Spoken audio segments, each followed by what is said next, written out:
कोल्हापूर शहरात अनेक ठिकाणी ड्रेनेज पाईपलाईन चोकअप होऊन रस्त्यावरून मैलायुक्त सांडपाणी मोठ्या प्रमाणात वाहून जात आहे। त्यामुळे दुर्गंधी पसरण्याबरोबरच डांबरी रस्तेही खराब होत आहेत। बिनखांबी गणेश मंदिराजवळ गेल्या 1.5 वर्षापासून ड्रेनेजचं मैलायुक्त पाणी महाद्वार रोडवरून वाहून जात आहे।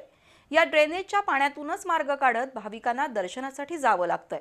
वारंवार पाठपुरावा करूनही तात्पुरती उपाययोजना होते, पण पुन्हा ये रे माझ्या मागल्या अशी परिस्थिती निर्माण होत असल्यानं नागरिकांमधून तीव्र संताप व्यक्त होतोय।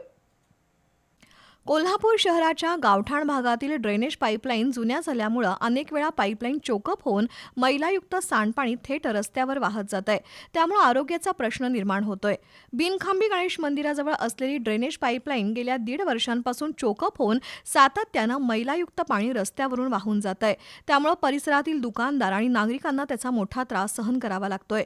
मैलायुक्त पाणी सातत्यानं वाहत असल्यानं दुर्गंधी सुटून आरोग्याचा प्रश्नही निर्माण झालाय। शिवाय येणाऱ्या भाविकांना या पाण्यातूनच वाट काढत मंदिरात दर्शनासाठी जावं लागतंय। याबाबत अनेक वेळा महापालिकेकडे पाठपुरावा करूनही त्याकडे दुर्लक्ष होत असल्यामुळे नागरिकांमधून तीव्र प्रतिक्रिया उमटत आहेत। बिनखांबी गणेश मंदिर येथे ड्रेनेजचे पाणी रस्त्यावर वाहत असून त्या ड्रेनेजच्या पाणी येणाऱ्या पर्यटकाच्या अंगावर उडत आहे। तर गेले कित्येक वर्ष हा प्रॉब्लेम सॉल्व्ह होत नाही। कॉर्पोरेशनला तक्रारी करून वेळोवेळी रॉडिंग केलं जाते फक्त, आणि रॉडिंग म्हणजे तात्पुरत्या जखमेवर मलमपट्टी केल्याचा प्रकार आहे। प्रॉब्लेम मोठा आहे, तो सॉल्व्ह होतच नाही। गणेश मंदिरचा परिसर आहे, गेले कित्येक दिवस झाला हा त्रास आहे, नागरिकांना त्रास आहे।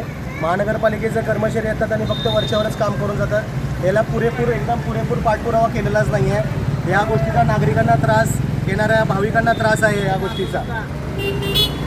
महापालिकेच्या आरोग्य विभागामार्फत तात्पुरती डागडुजी केली जाते, पण नागरिकांनी टाकलेला कचरा, प्लास्टिकच्या पिशव्या, बाटल्या यामुळे कमी व्यासाच्या असलेल्या पाईपलाईन त्वरित चोकअप होतात आणि रस्त्यावर मैला वाहू लागतो।